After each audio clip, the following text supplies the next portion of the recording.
Hello everyone and welcome back to my channel. आज की इस वीडियो में हम पढ़ेंगे फार्मास्यूटिक्स में हम इमल्सिफाइंग एजेंट्स पढ़ा रहे थे, जिसकी प्रीवियस वीडियो में मैंने इमल्सिफाइंग एजेंट्स के टाइप कौन कौन से होते हैं, सर्फेक्टेंट, नेचुरल, ये सब चीज़ें मैंने आपको बता दी थी। तो आज हम सर्फेक्टेंट वाला जो टाइप है उसके अंदर जो सब टाइप्स हैं या फिर आप कह सकते हो सर्फेक्टेंट को डिटेल में हम थोड़ा पढ़ेंगे इस वीडियो में। तो चलिए वीडियो स्टार्ट करते हैं।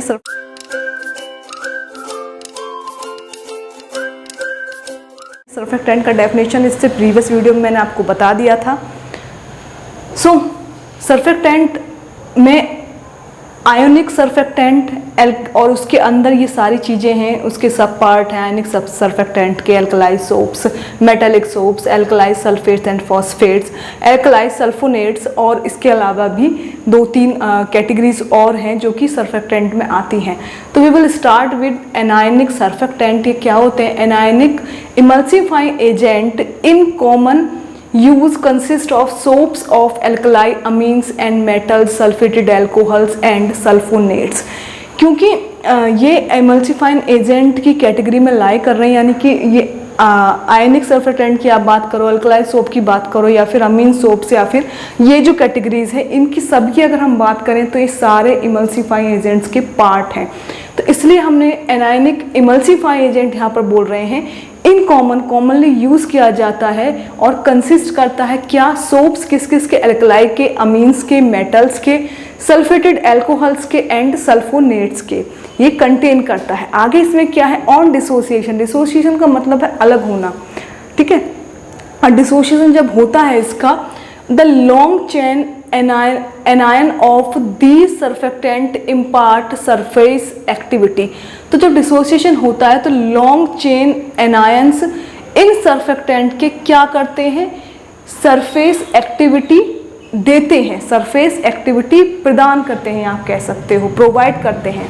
एंड सरफेस एक्टिविटी क्या होती है? बेसिकली सरफेस एक्टिविटी कंटेन करती है या हेल्प करती है रिड्यूस करने में सरफेस टेंशन को। अब सरफेस टेंशन इज बेसिकली कोई भी लिक्विड जो होता है due to cohesive force that apply between, कुछ ये मान के चलिए पार्टिकल है कोई लिक्विड में, तो ये कोहेसिव फोर्स इसके मिडिल पार्ट यानी कि यहाँ पर इसकी तरफ जब लगता है, ये फोर्स अंदर की ओर, पार्टिकल में अंदर की ओर जो फोर्स लग रहा है सो दैट वो अटैच कर पाए अदर पार्टिकल्स को अपनी तरफ, उसको हम बोलते हैं कोहेसिव फोर्स। तो जो लिक्विड है उसमें जो प्रेजेंट आप कह सकते हो पार्टिकल्स हैं, उनमें जो कोहेसिव फोर्स प्रेजेंट होता है उसकी वजह से जो हमारा आप कह सकते हो लिक्विड है हुआ या पाउडर हुआ, वो क्या करता है? एक मिनिमम एरिया में श्रिंक होने का कोशिश करता है, तो उसको हम बोलते हैं सरफेस टेंशन। तो सरफेस टेंशन को रिड्यूस करने में हेल्प करती है सरफेस एक्टिविटी। तो उसी की बात हो रही है। On dissociation long chain anion of this surfactant क्या करते हैं? सरफेस एक्टिविटी प्रोवाइड करते हैं। वाइल द कैटायन, कब? जबकि कैटायन इनएक्टिव हैं, उस टाइम पे सरफेस एक्टिविटी प्रोवाइड करते हैं जबकि कैटायन इनएक्टिव फॉर्म में है। These agents are however not suitable for internal use because of their unpleasant taste and irritant action of the intestinal mucosa. हम बात कर रहे हैं एनायनिक सर्फेक्टेंट की। तो ये जो सर्फेक्टेंट्स हैं, ये जो टाइप है सर्फेक्टेंट का, ये एजेंट सुटेबल नहीं है इंटरनल यूज़ के लिए सुटेबल नहीं है बिकॉज इनका अनप्लीजेंट टेस्ट होता है और इरिटेंट एक्शन होता है, इरिटेशन कॉज करते हैं हमारे इंटेस्टाइनल म्यूकोसा में इरिटेशन कॉज करते हैं। म्यूकोसा इज बेसिकली आप कह सकते हो एक लाइनिंग होती है, एक आउटर मोस्ट लेयर होती है हमारे इंटरनल ऑर्गन्स की, एक लेयर होती है उस पर जो डिफरेंट भी करती है हमारे इंटरनल ऑर्गन्स को, उसको हम म्यूकोसा बोलते हैं, म्यूकोसल मेम्ब्रेन आप कह सकते हो। तो ये तो बात होगी एनायनिक सर्फेक्टेंट की। Now we will talk about the second example और the sub part of anionic surfactant. Surfactant में फर्स्ट है एनायनिक सर्फेक्टेंट, देन उसके हम सब पार्ट पढ़ रहे हैं एनायनिक सर्फेक्टेंट के। तो उसमें है एल्कलाइज सोप्स। एल्कलाइज सोप जैसे कि यहाँ पे कहा गया है इसकी डेफिनेशन में एल्कलाई सोप, तो वो हम पढ़ेंगे। It consist of the ammonium, potassium, sodium salts of long chain fatty acid such as oleic and stearic acid. तो ये जो होता है एल्कलाई सोप क्या कंटेन करते हैं, ये कंटेन करते हैं अमोनियम, पोटेशियम और सोडियम के साल्ट, किसके, लॉन्ग चेन फैटी एसिड के, जिनका एग्जाम्पल है oleic acid and stearic acid. Good oil in water emulsions can be prepared from these alkali soap, but they become unstable below pH 10 and are incompatible with acids and polyvalent inorganic and long chain organic cations। Okay, तो alkali soap की हम बात कर रहे हैं, तो इसमें है ये कंटेन करता है अमोनियम कंटेन करता है, then it will also contain potassium and sodium salt of किसके, लॉन्ग चेन फैटी एसिड के, जिनका एग्जाम्पल दिया है oleic and stearic acid. Good oil in water, we can write oil in water emulsion like this and water in oil emulsion in this short form. So good oil in water emulsion prepare होते हैं इनसे, from this alkali soap, इन alkali soap से good oil in water emulsion prepare होते हैं, लेकिन ये unstable हो जाते हैं अगर इनकी pH 10 से कम है। अगर बिलो 10 pH है तो ये अनस्टेबल हो जाते हैं और इनकम्पेटेबल हो जाते हैं किसके साथ, एसिड्स और polyvalent inorganic long chain organic cations के। इनकम्पेटेबल हो जाते हैं किसके साथ, एसिड्स के साथ, और किसके साथ, polyvalent inorganic and long chain organic cations के साथ, अगर pH 10 से बिलो जा रही है उस केस में। इन्होंने इसका एग्जाम्पल दिया है sodium citrate, the example of alkali soaps. Moving to the next sub category of you can say surfactant, amine soaps. Amine soaps क्या होते हैं, these are generally made in C2 by reaction between amines and fatty acids.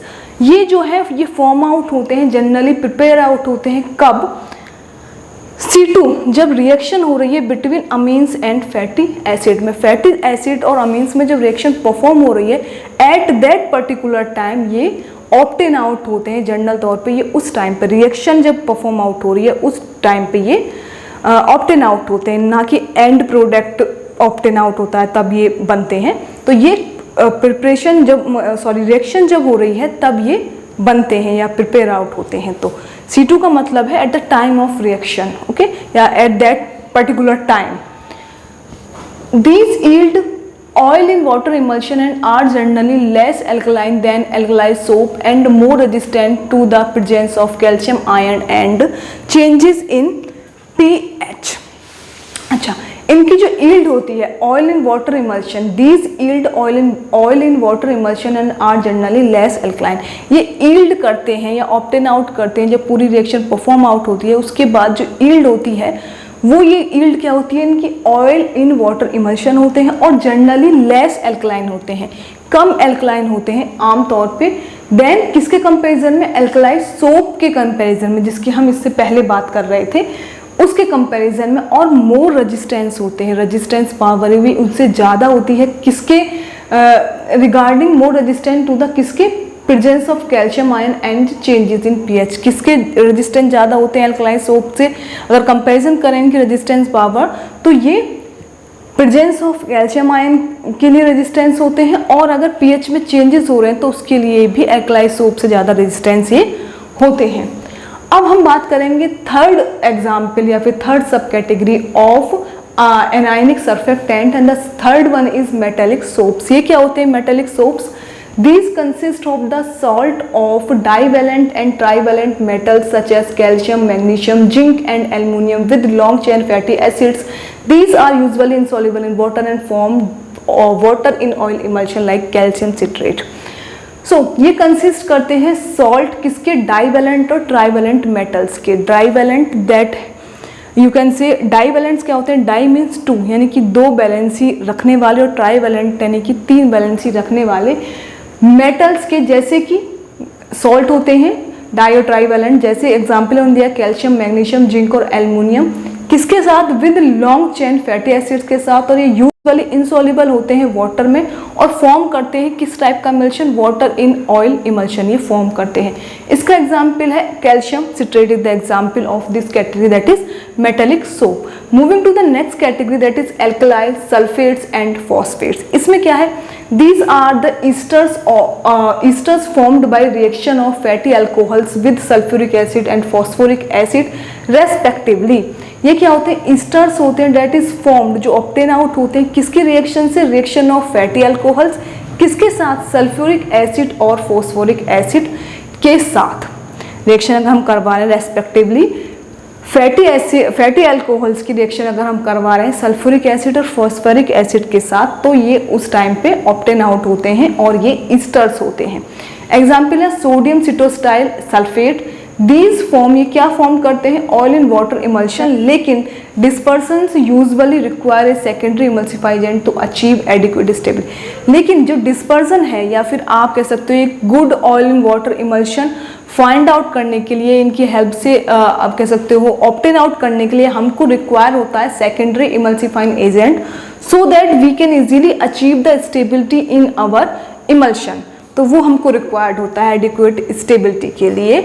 अगर ये perform कर रहे हैं oil in water emulsion में part play कर रहे हैं, तो हमें एक और सेकेंडरी इमल्सिफाइंग एजेंट भी रिक्वायर्ड होता है so that we can achieve stability, adequate stability of our emulsion or in our emulsion we can say.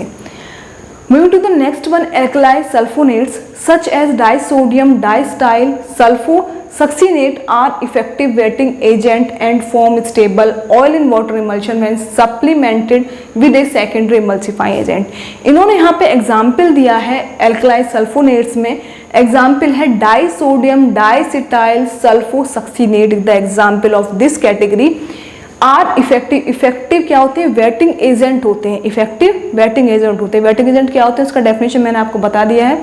And form, और क्या फॉर्म करते हैं? एक stable oil in water emulsion. जब हम एक supplemented with a secondary emulsifying, जब हम इनको सप्लीमेंट करते हैं या प्रोवाइड कराते हैं एक सेकेंडरी इमल्सिफाइंग एजेंट, तब ये फॉर्म करते हैं एक stable oil in water emulsion. और इसका एग्जाम्पल है disodium diacetyl sulfosuccinate that will act as a effective wetting agent. तो ये एनायनिक सर्फेक्टेंट के कुछ पार्ट मैंने यहाँ पे बता दिए हैं। इसके अलावा सर्फेक्टेंट में जो अदर पार्ट्स थे, जो उनकी और सब क्लासेस थी, वो मैं इस वीडियो के नेक्स्ट स्लाइड में भी आपको बताऊंगी।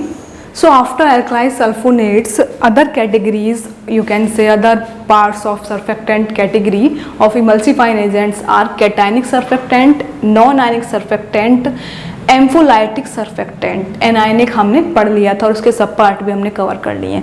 तो कैटायनिक सर्फेक्टेंट क्या होते हैं? Like the anionic surfactant, the cationic ones also require to be ionized to be effective. जैसे कि एनायनिक सर्फेक्टेंट की तरह ही कैटायनिक सर्फेक्टेंट क्या होते हैं?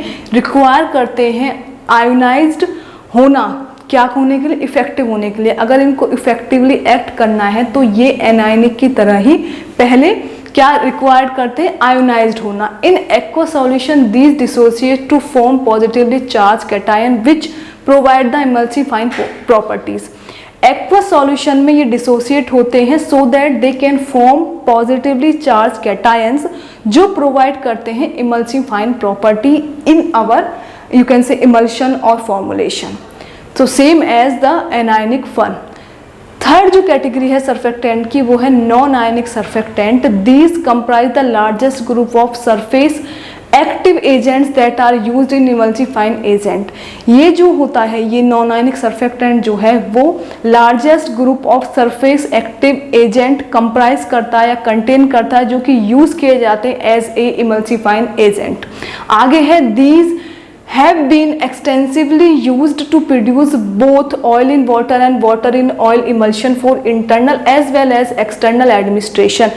ये extensively यानी कि बहुत ज़्यादा यूज़ किए जाते हैं। either we are preparing oil in water emulsion या फिर हम प्रिपेयर कर रहे हैं water in oil emulsion, और दोनों ही टाइप के यूज़ के लिए, even it is for internal use और even it is for external use. तो एक्सटेंसिवली यूज़ किए जाते हैं नॉन आयनिक सर्फेक्टेंट। अब इनका जो एग्जाम्पल है ग्लिसरॉल और गाइकॉल ईस्टर जो हैं वो उसके इस कैटेगरी में जितने भी एजेंट्स आते हैं वो सभी नॉन आयनिक सर्फेक्टेंट की कैटेगरी में आते हैं। अब इसका आप कह सकते हो एडवांटेज ये है कि ये पीएच रेजिस्टेंस होते हैं, पीएच अगर चेंज हो रही है तो उसको रजिस्ट कर पाते हैं, स्टेबिलिटी इनकी अच्छी होती है और नॉन इरिटेंट होते हैं, नॉन टॉक्सिक होते हैं। तो उस कारण से नॉन आयनिक सर्फेक्टेंट जो है हम मोस्टली यूज़ करते हैं even for external use and internal use also. D and the last type of surfactant category of emulsifying agent is ampholytic surfactant और इसमें है these are the substance whose ionic characteristics depends on the pH of the system। ये substance जो होते हैं इनकी ionic characteristics depend करती हैं उस सिस्टम के pH पे डिपेंड करती हैं, right. Below a certain pH these are cationic while above the defined pH these are anionic। इस टाइप के जो एम्फोलाइटिक सर्फेक्टेंट होते हैं उनकी जो आयनिक कैरेक्टरिस्टिक्स हैं वो डिपेंड करती हैं उनके पीएच जो है उनके सिस्टम का। जैसे कि किसी एक सर्टेन पीएच पर वो एक्ट करेंगे एज ए कैटायनिक और एक सर्टेन पीएच पे वो एक्ट करेंगे एज ए एनायनिक, और एक इंटरमीडिएट पीएच पे वो कैसे एक्ट करते हैं, वो एक्ट करते हैं ज्यूटायरेंस के तरह। ज्यूटायरेंस बेसिकली वो आप ग्रुप कह सकते हो या वो मॉलिक्यूल कह सकते हो जो कंटेन करता है पॉजिटिवली चार्ज ग्रुप भी और नेगेटिवली चार्ज ग्रुप भी सेपरेटली, दोनों ही चार्ज ग्रुप ये कंटेन करता है। तो उसको हम बोलते हैं ज्यूटायरेंस, उस टाइप के आयंस को हम बोलते हैं ज्यूटायरेंस।